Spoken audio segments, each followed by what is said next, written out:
Espiritismo sem mistério.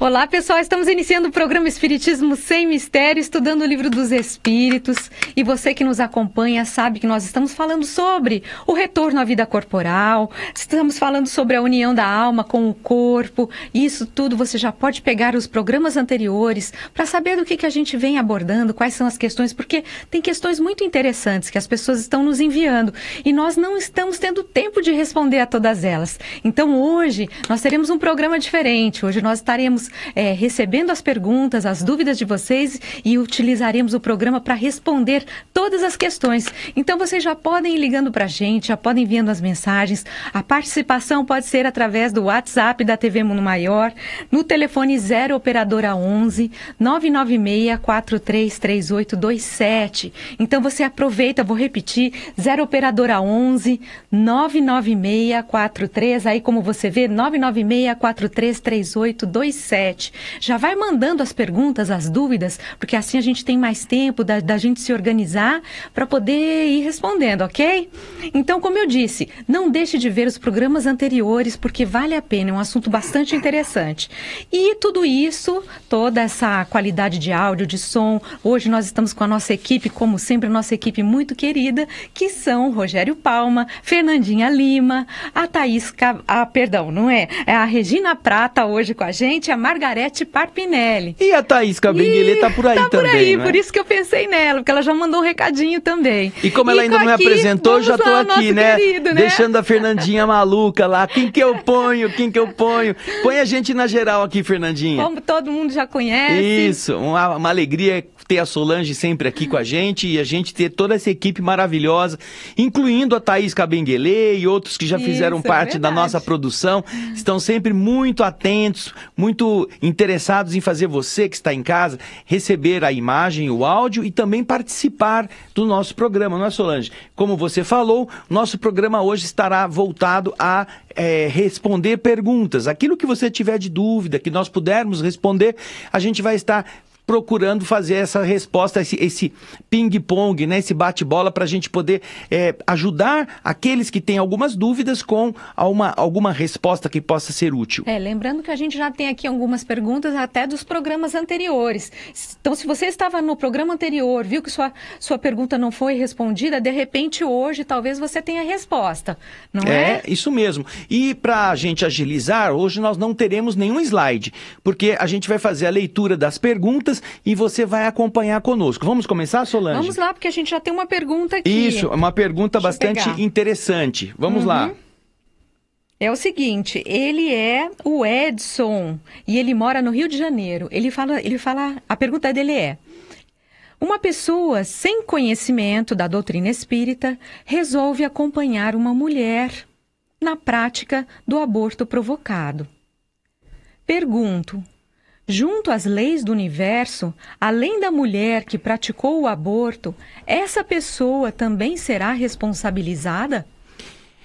Essa é uma pergunta muito interessante, porque existem vários aspectos, não é? O primeiro deles é que a doutrina espírita reconhece a possibilidade do aborto no caso do risco de vida para a gestante. Neste caso, o risco de vida para a gestante pode, dentro daquilo que é a lei do universo, ser considerado um motivo justo para que este procedimento aconteça. Então, se a pessoa está acompanhando a parturiente ou a gestante numa situação dessa, obviamente eles não estarão infringindo nenhum tipo de lei universal.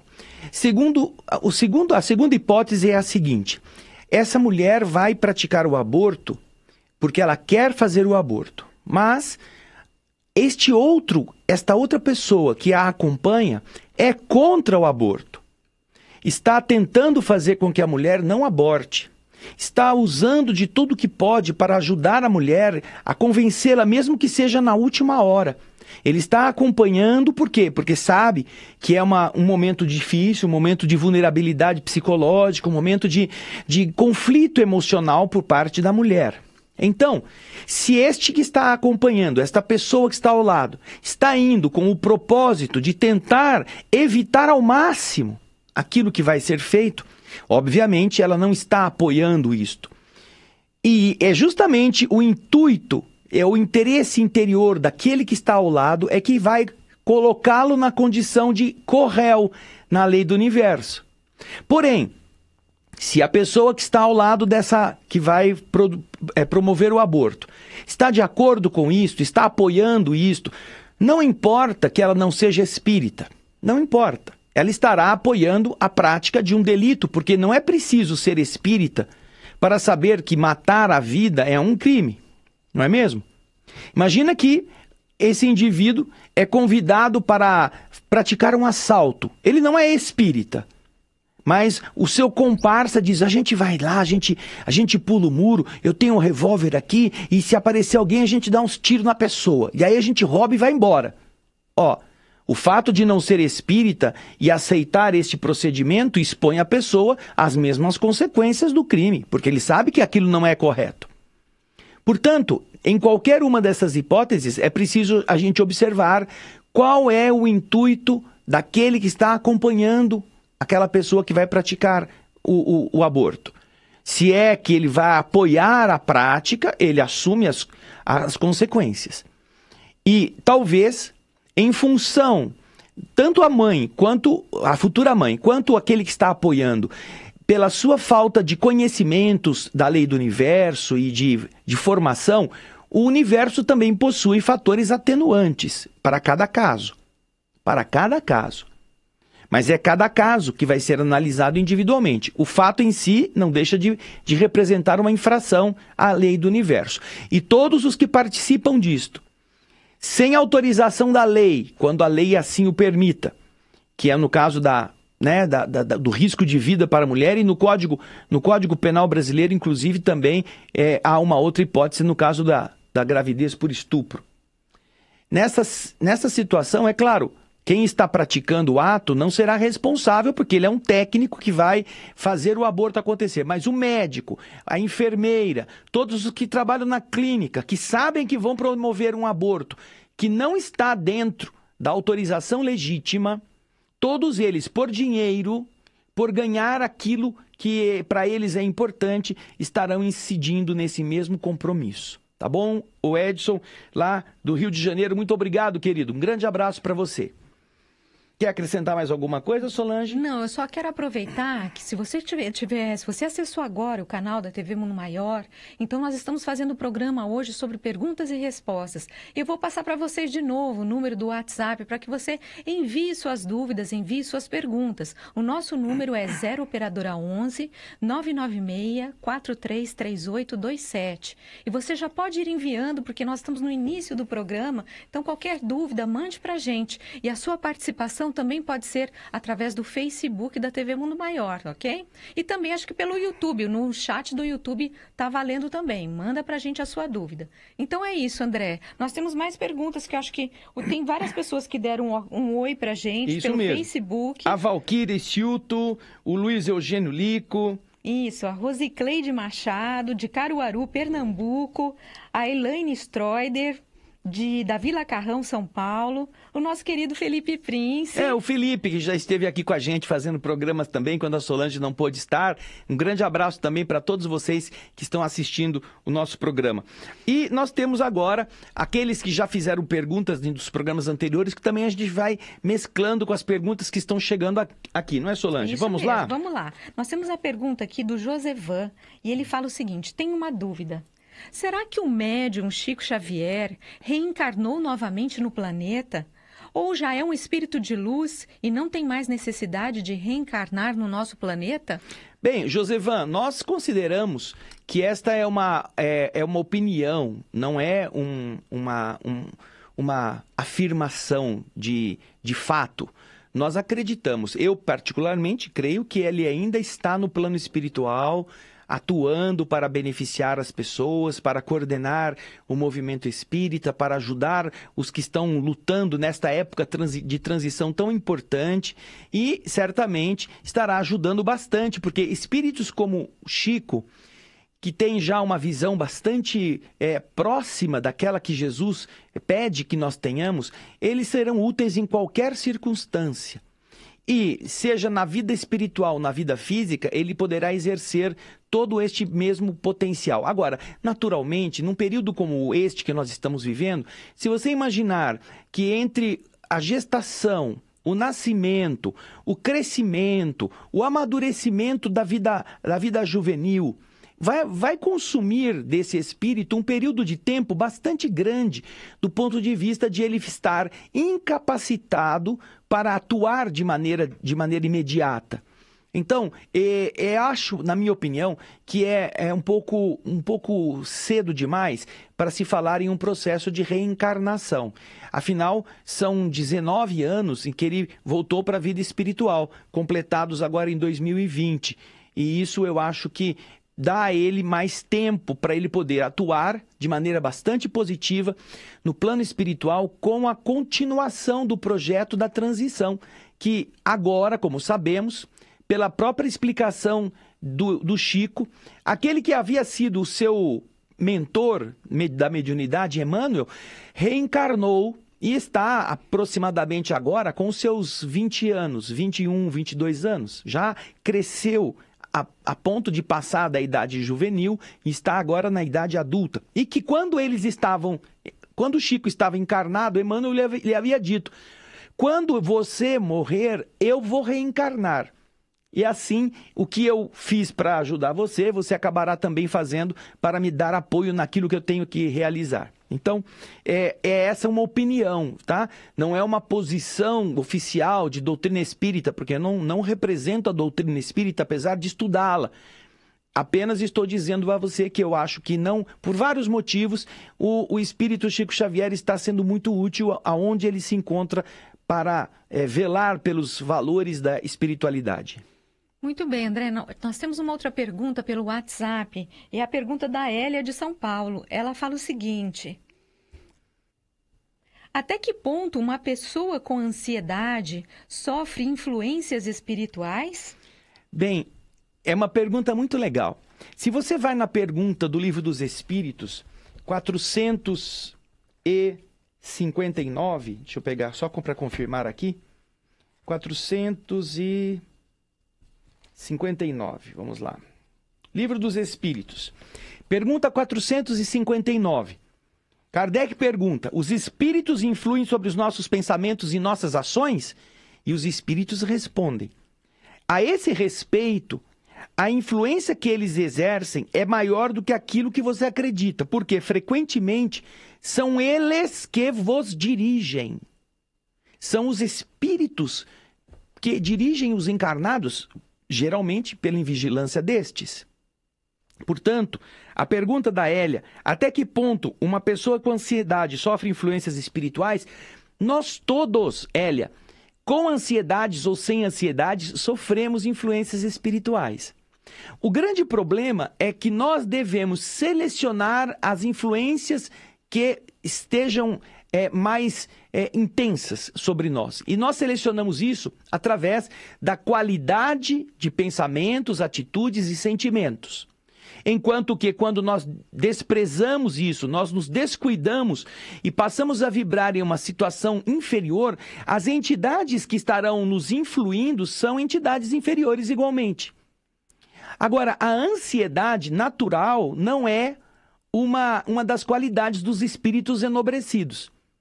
Os espíritos que já estão num patamar evoluído de autodomínio, eles sabem controlar, eles sabem se conduzir, eles não têm pressa, eles têm maturidade. A ansiedade, que pode ser gerada por vários fatores, inclusive fatores químicos no nosso cérebro, mas também fatores de maus pensamentos, de medos, de angústias, de influenciação da mídia sobre a gente. Esta ansiedade, esse nervoso, representa o quê? Um desequilíbrio emocional do nosso eu. E é natural que isso seja uma brecha, que isso seja um canal através do qual nós sintamos mais intensamente a presença de entidades que não são boas, que justamente sabendo que somos vulneráveis neste aspecto, fazem com que a gente fique mais ainda mais angustiado. Então, há pessoas que entram num estado de alienação, praticamente, de medo, de fobia. Começa com uma coisa pequenininha e vai piorando, vai piorando, vai piorando, vai piorando. E isso é, aí sim, uma ação coordenada do indivíduo vulnerável que não soube frear, que não soube botar aquele batoquinho no vazamento, aquele tapa-buraco, para não deixar a coisa ficar pior, e ele foi deixando. Então a água foi passando, foi passando, foi passando e foi alargando o buraco. É assim que as entidades inferiores se aproximam daqueles que têm espaço mental para elas. Por isso que é importante que a ansiedade não representa maldade, mas representa um desajuste. E que os bons espíritos, a começar do nosso espírito protetor, Hélia, estarão sempre procurando nos fazer ter calma, ter paciência, ter confiança. E é através da prece, da oração, do passe magnético na casa espírita, que nós vamos nos abastecer desta calma, desta serenidade. E, eventualmente, as entidades que nos estão atuando para que a gente fique em desequilíbrio, elas também receberão ajuda, tá bom? Obrigado pela sua pergunta, querida irmã. André, a gente está com várias perguntas aqui pelo WhatsApp, muito interessantes. Olha só, ela é Aparecida Nascimento de Suzano, São Paulo. Ela diz que eu costumo sonhar sempre com as mesmas coisas e acordo nervosa, como se estivesse passado por aquela situação. No caso, sempre sonho com traições. Por que isso acontece? Bem, nós não temos esta informação de maneira precisa. O que eu posso dizer a você que o nome dela é Aparecida, né? Aparecida. Aparecida, os nossos sentimentos predominantes costumam refletir-se no grau de nossa ligação mental com as nossas lembranças oníricas. É preciso que nós entendamos que as entidades que nos acompanham durante a vida física e durante o sono estão sintonizadas com aqueles padrões que nós realmente possuímos como base dominante. Então é importante que nós tenhamos em mente que aquelas pessoas que têm medo, este medo, seja de altura, seja de animal, seja de acidente, ele estará refletindo-se também nestes sonhos. Eu conheço uma pessoa que ela morre de medo de barata. E quando entidades inferiores queriam assustá-la, durante o sono, faziam com que ela sonhasse com um monte de barata. Eles projetavam a imagem de baratas no cabelo, andando por ela, ela ficava desesperada. Por quê? Porque esses espíritos sabiam que naquele ponto essa pessoa tinha uma vulnerabilidade, era um pavor que ela sentia. Então, uma das maneiras de assustar era justamente fazer ela ter essas visões durante o sono. No livro Despedindo-se da Terra, que o Espírito Lúcio escreveu, nós tivemos a alegria de ter aqui o nosso querido André Marosso na nossa técnica. Estamos aqui muito felizes de receber o nosso chefe. Um grande abraço, André, obrigado. Tudo de bom. No livro que o Espírito Lúcio escreveu, chamado Despedindo-se da Terra, há uma situação interessante, em que você vê como as entidades inferiores, querendo criar um conflito entre um casal que está vivendo na Terra, encarnado como marido e mulher, utilizam-se do repouso de um deles para criar uma situação no plano espiritual que vai confundir o emocional desses espíritos. E quando acordam no corpo, a mulher tem a nítida certeza que ela foi em um ambiente onde ela viu o marido dela dançando com uma outra. E ela já acorda mal-humorada contra o companheiro. Ela já está irritada. Ela não quer saber. Porque, na verdade, a ideia das entidades perturbadoras é: eu vou jogar isso no inconsciente, porque quando ela acordar, ela vai lembrar e ela vai pensar: ele está me traindo. Este sonho é uma profecia. Então é importante você pensar com você mesmo, Aparecida. Se você não está com muitos pensamentos ligados ou no ciúme, ou na angústia, ou no medo de perder, ou de ficar sem a companhia de alguém, ou na desconfiança, né? Essas são brechas que muitas vezes nós mesmos produzimos a imagem mental, ou as entidades que nos acompanham, Solange, sabem que naquele ponto nós somos vulneráveis, e isto faz com que eles nos incomodem com estas noções durante o sono de que aquilo que a gente tem medo está acontecendo. E o que é ruim, porque depois quando a gente acorda, você teve aquele sonho que não é nem um pouco agradável, e você acorda, encontra com o seu companheiro, né, com as imagens daquele sonho, você vai ficar de cara virada, você vai ficar meio transtornada, quer dizer, isso sempre influencia a gente de alguma maneira. Então, por isso que é importante isso que o André falou, da gente ter a vigilância e da gente buscar não guardar esse tipo de pensamento, afastar isso da gente. Isso se dá tanto do homem para com a mulher, quanto da mulher para com o homem. Não é o fato de ser o homem ou a mulher, isso é da convivência. Isso pode envolver, por exemplo, trabalhos profissionais, o seu chefe, né? Essa coisa de você ter raiva daquela pessoa que está acima de você. Então, isso também é algo que acaba fazendo com que essas pessoas sintam essas influências e acabem depois revidando ou descontando naquele ou naquela que não tem nada a ver com a culpa. Tem nada a ver com a história, não é mesmo? É isso aí. Gente, tem mais perguntas. Vamos lá. Tá gostando de ver. É isso aí. Antes de eu continuar, vou passar para vocês de novo o WhatsApp da TV Mundo Maior, 0 operadora 11 996 43 3827. Então você pode enviar sua pergunta, sua dúvida, que a gente está aqui hoje só para isso, só para responder para vocês. O José Antônio de Novaes, lá de Itu, Solange, ele fez a seguinte pergunta: todos iremos passar pelo umbral? Mesmo tentando ser uma pessoa melhor, procurando fazer o bem? Veja só, André Luiz nos explica, no livro Nosso Lar, que a região umbralina é uma região de esgotamento dos fluidos mentais, dos miasmas mentais. Esgotar quer dizer você queimar, é um processo de limpeza, de depuração das maneiras erradas de pensar, dos vícios mentais que nós acumulamos na vida física. Então, aquele estágio é um estágio de desbaste, de despoluição, né? De limpeza. Então, o que acontece? Se o espírito está encarnado e ele não acumulou matéria mental negativa, se ele não tem culpas, se ele não tem mágoas, se ele não tem nenhum tipo de sentimento ruim, ele não precisa passar por ali. Se ele não está impregnado de imperfeições ou de sujeiras, não que ele seja um espírito puro, mas se ele não tem nada disto pesado sobre ele, ele não precisa. Existem inúmeros casos de pessoas que, inclusive, não passaram por essa situação. Nós temos, por exemplo, o irmão Jacó do livro Voltei, que não passou. Nem ele, nem todos os outros 14 ou 15 espíritos que foram levados com ele para as regiões já mais elevadas, depois da desencarnação. Portanto, não é um estágio que seja imposto a quem desencarnou, pura e simplesmente. Não.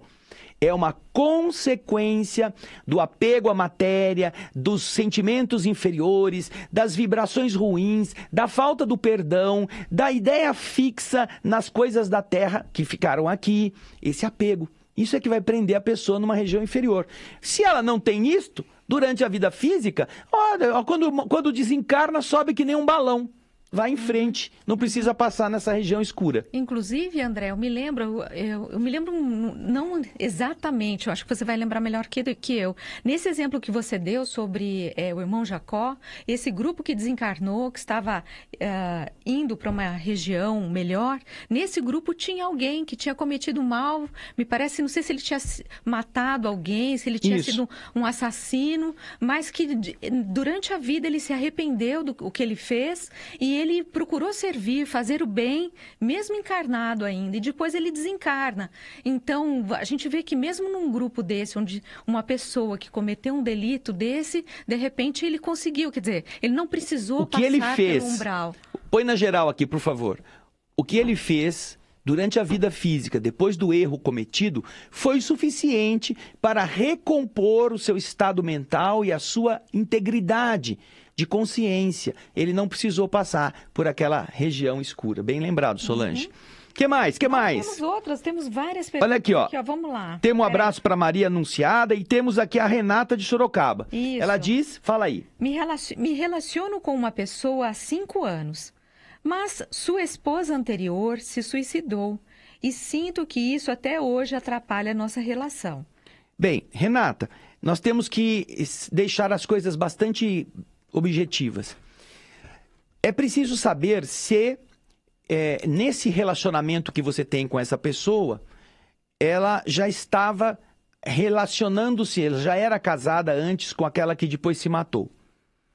É natural que, em alguns casos, os desajustes emocionais que terminam numa separação vão possibilitar que o outro ser se desajuste ou se sinta abatido. E é claro que o fato em si de ter se matado pode estar vinculando esse espírito àquele que foi seu companheiro e a quem talvez ela possa culpar por ter feito isto. Isso é uma hipótese, né? Não estou dizendo que foi o que aconteceu. De qualquer forma, alguém que tira a própria vida está numa situação bastante difícil do outro lado da vida física. E é natural que quando isso acontece, ela procure se apegar ou por raiva daquele que ficou, ou por afinidade afetiva. Porque às vezes o ódio e o amor são muito parecidos. Então, o que esse ser precisa, tanto da sua parte quanto da parte do seu companheiro, é que se faça através de atitudes, através de orações, através de sentimentos bons, se faça o melhor que cada um pode fazer por esta entidade. No livro que André Luiz escreveu e que nós lemos aqui no nosso programa O Espírito da Letra, a história da Zulmira. Zulmira foi a primeira esposa de... já vou lembrar no nome do marido dela. É o pai da garota e do Júlio, o pai do Júlio. Ela foi a primeira esposa e quando Júlio se viu, o marido se viu viúvo, ele contraiu núpcias com a segunda esposa. A primeira, aliás, é a Odila. A Odila morreu. E depois o marido da Odila, o viúvo, casou com a Zulmira. Aí o que acontece é que, enciumada ou com raiva, ela atua sobre a segunda mulher. Porque também tem uma história envolvendo o filho do casal. Então, estas circunstâncias demonstram que o espírito pode ficar muitas vezes se sentindo traído, enganado, ludibriado. Mas é algo que as partes envolvidas podem ajudar. Porque quando alguém está agredindo, na verdade está pedindo socorro. A agressão é um indício de doença. E essa enfermidade pode ser trabalhada com afeto, com carinho. Então, colocar na casa espírita o nome dessa pessoa, orar por ela, fazer a caridade em nome dela, pedir a Deus que a abençoe, não para ela dar sossego para você. É uma irmã. Para você, para o seu companheiro, é uma irmã que precisa também de amparo. E nós não sabemos, no fundo, quais foram as efetivas causas desta ruptura, do querer viver, não é mesmo? Então, o que você pode fazer no bem, faça.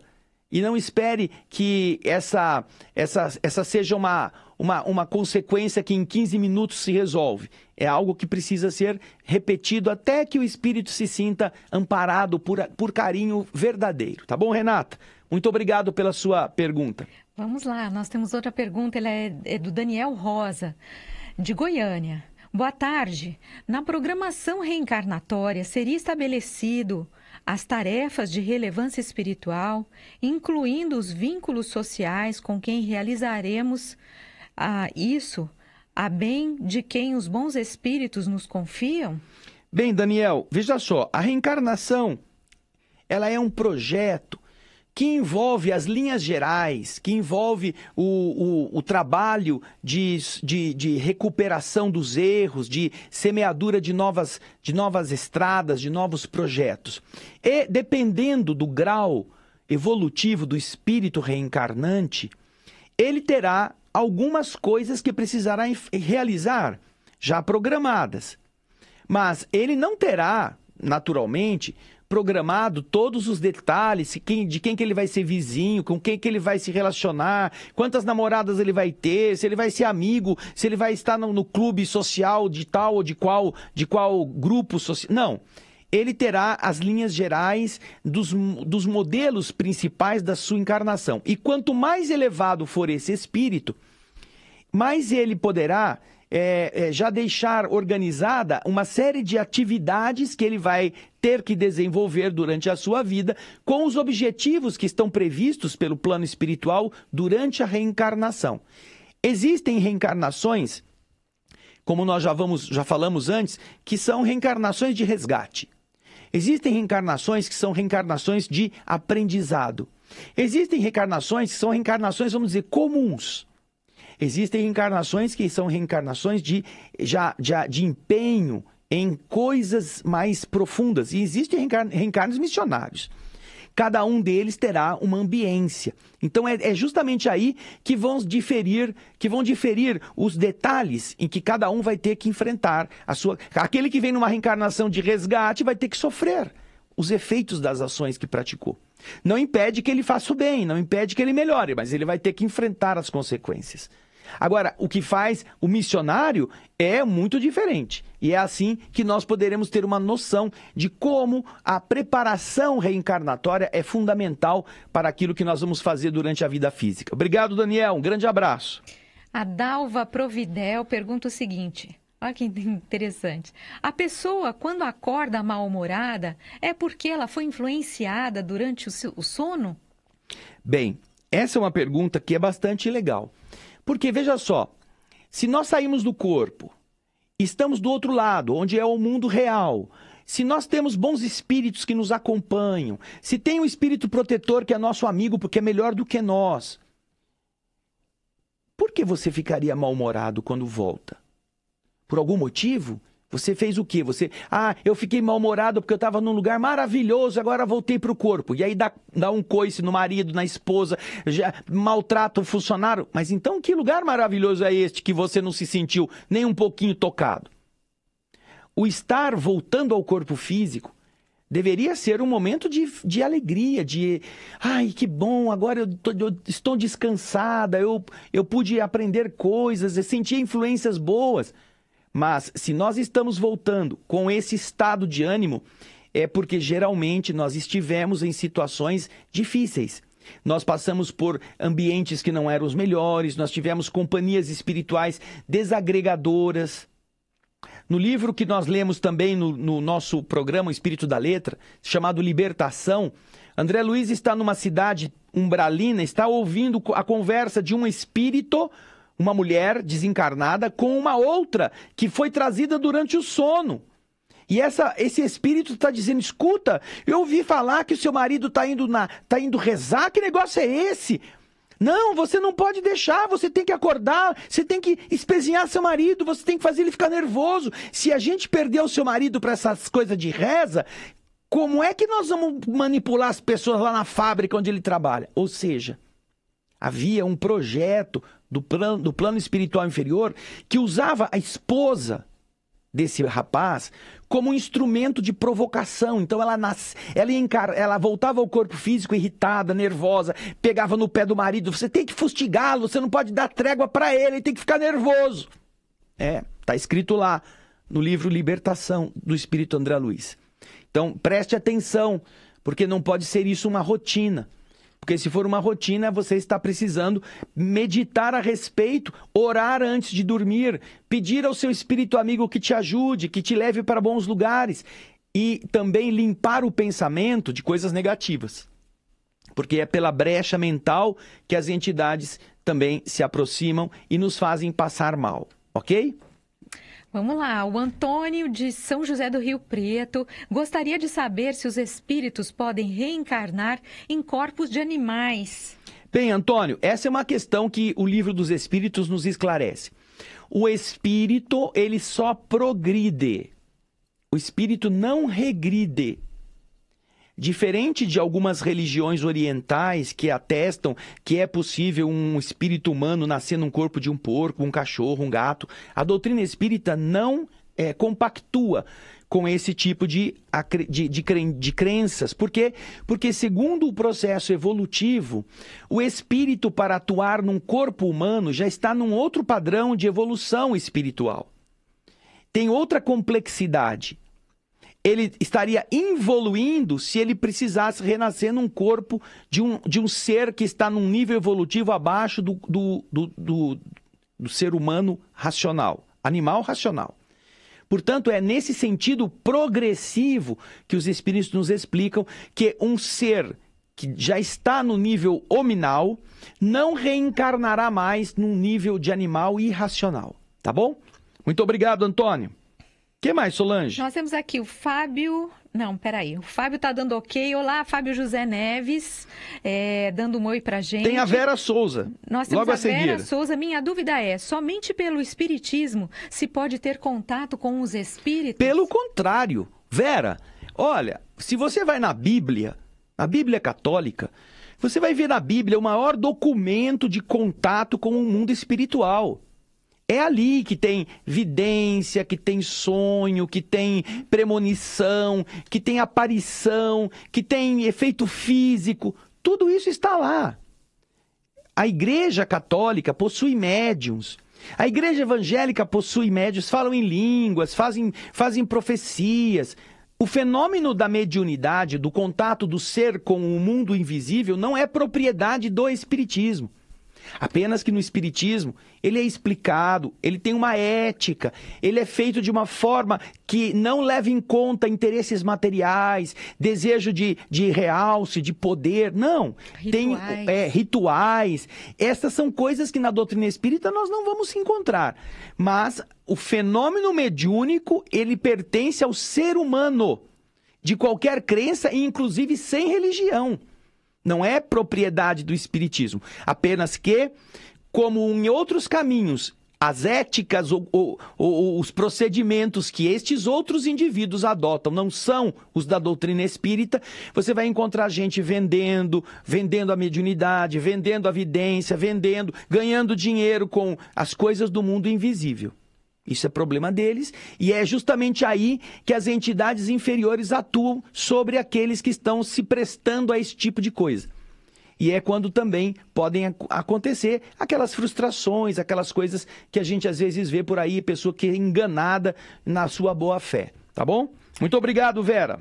A Débora Fagundes Souza fala o seguinte: quando a gente desencarna, nosso espírito tem a fisionomia do corpo terrestre? Débora, em primeiro lugar, lembre de uma coisa. Nós não somos o corpo, nós somos a mente. Quando o corpo perece, resta a mente. Me diz uma coisa, Débora. Se você pensar em você, Débora, feche o olho, pense na Débora. Você não vai ver você com a cara que você tem hoje? Você pensa em você não vai pensar em você com um letreiro escrito Débora, com uma palavra Débora. Você vai se ver mentalmente com a forma que você tem. Então o que acontece? Nos primeiros instantes em que o corpo espiritual se vê fora do veículo físico, pela morte, a mente vai plasmar na matéria do perispírito a mesma imagem que este está vivenciando na Terra naquele instante. Alguns, inclusive, plasmam o mesmo traje, a mesma roupa. E isso é do impulso automático que a mente imprime às moléculas do perispírito. Quando você vai no livro Obreiros da Vida Eterna, do espírito André Luiz, que conta a história da desencarnação do espírito Dimas, você vai ver esse procedimento.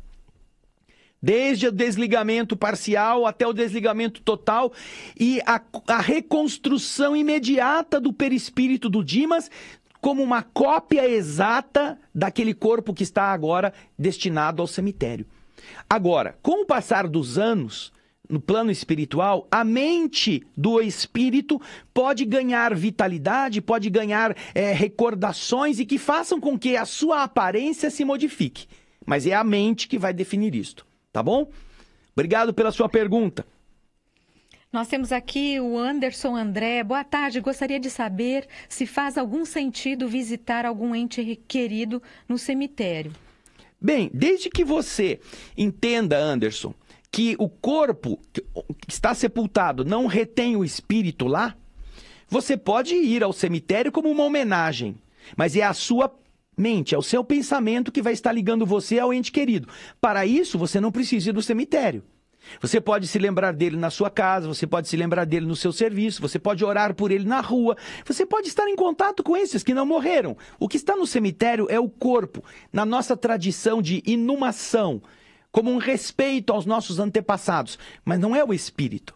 E nós temos já pelo menos 2 programas que eu fiz com a Solange que fala sobre finados. E é justamente nestes 2 programas que você vai encontrar as explicações a respeito disso que o Livro dos Espíritos nos oferece. André, vou passar adiante porque tem uma pergunta assim Vamos lá. da Vanessa Pereira. Ela fala o seguinte: meu pai tinha uma saúde maravilhosa e contratou uma equipe de pedreiros para terminar uma área que ele queria demais. Esse mesmo pedreiro teve Covid e não nos avisou. Contaminou meu pai e há 2 semanas ele desencarnou. Eu não sinto ódio, mas sinto muita tristeza, porque o dinheiro falou mais alto por esse ser que, ao invés de nos avisar, trabalhou doente e contaminou meu pai. Ainda existe área a terminar, né? O serviço ainda está por terminar e ele já foi pago. O que eu faço? Estou fora do ar e sem saber como agir. Bem, Vanessa, vamos pensar numa coisa. Nós não podemos imaginar que a morte aconteça sem que Deus esteja sabendo. Não é mesmo? Sem que as leis do universo não estejam funcionando. Sem que as pessoas que agora estão vendo um fato acontecer fiquem imaginando que se não fosse este fato, a pessoa não estaria passando por aquilo. Nós todos vamos enfrentar nossos momentos de voltar. Aqueles que fizeram de forma equivocada, é claro que se você tirar a vida de uma pessoa com um tiro, com um crime, é claro que você vai ser responsável por aquilo e vai ter que reparar esse dano.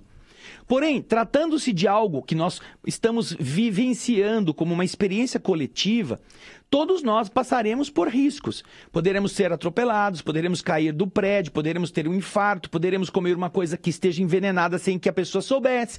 Algum motivo vai nos fazer voltar para o outro lado. Então, a primeira coisa que é importante que a gente entenda é o seguinte: o seu pai precisa agora do seu carinho, do seu apoio, não da sua tristeza, do seu abatimento. Se você ajudá-lo, ele estará melhor. Aquilo que estava na terra é apenas o cenário da peça. Ele já saiu da peça. Agora, como você vai atuar com aquele pedreiro, com aquelas pessoas, você vai mostrar quem você é como atriz desta peça da vida. Aquele que não fez, a gente não sabe se sabia ou não. A gente não pode dizer que ele tinha atestado certamente que ele estava doente. Nós não temos essa certeza. Agora, se ele fez de má intenção, ele será responsável por isso. Você não precisa ter raiva dele. A lei do universo vai oferecer a cada um de nós de acordo com aquilo que nós queríamos que acontecesse. Seremos responsáveis por todos os atos errados que cometamos. Então, procure ser alguém que vivencie os postulados de Jesus, onde estão perdão, esquecimento da ofensa, amor ao próximo. E lembre-se do seu pai como alguém querido, como um espírito amoroso, que deu a você a oportunidade de viver, não de se vingar. E é assim que você vai construir também a paz na sua consciência. Para que quando você chegar no momento de desencarnar, você não fique surpresa ao saber que o pobre do pedreiro não sabia nada que ele estava doente. Mas você ficou com isso na cabeça. Isso vai ser muito ruim para a gente. Então pense nisso, tá bom? Não esqueça da lição de Jesus. Amar o próximo como a você mesmo e perdoar as ofensas. Grande abraço. André, tem várias perguntas que a gente não vai conseguir responder. Você acha que dá para mais uma? Tem uma aqui da Kátia Barion. Falando a respeito de que ela tem muita dúvida. Devemos tomar providência após 25 anos, saber que uma filha foi abusada sexualmente por um tio? Me sinto culpada, pois na época não soube dos detalhes e não tomei as providências. Não soube ampará-la. Sei que nada é por acaso, mas será que uma criança precisa passar por tudo isso? Bem, nós sabemos que nada acontece no universo sem algo que justifique esse fenômeno, essa situação que aquele espírito tem que passar. O fato em si de se buscar justiça, entre aspas, tardia, não quer dizer que vai recompor esse estado. Agora, também é importante tomar cuidado para que esta pessoa, se continua atuando deste modo, não esteja fazendo outras vítimas. Então, se vai ter que se analisar vários aspectos desta situação em si, que infelizmente nós não teremos agora mais tempo para poder abordar. Mas eu prometo a vocês que talvez no nosso próximo programa a gente faça a continuação das respostas, porque tem muita gente, muita pergunta. Não imaginava que fosse ter tanta gente querendo fazer pergunta, não é, Solange? Isso mesmo, muito legal. A gente fica muito feliz com a participação de vocês. E vamos tentar novamente, nessa ideia, a gente marca um outro programa para continuar respondendo. Isso. Porque as dúvidas são muito boas e cada problema a gente aprende com eles, não é? Com cada momento que vocês estão vivenciando. Essas são oportunidades de crescimento. Não esqueça que o nosso programa, o Espiritismo, o Espírito da Letra, não vai ter chegado lá, né? O Espírito da Letra continua sendo apresentado aqui todo sábado às 17 horas. Isso. E também no nosso canal do YouTube, do Espírito da Letra, lá no YouTube. Você vai ter todos os programas lá disponíveis, nos domínios da mediunidade. Livro novo, no Espiritismo... no Espírito da Letra. Pega lá, porque esse livro é demais. É o oitavo livro da sequência do André Luiz. Tá bom? É isso aí. Beijo grande, muito obrigado, queridos. Tchau. Tchau.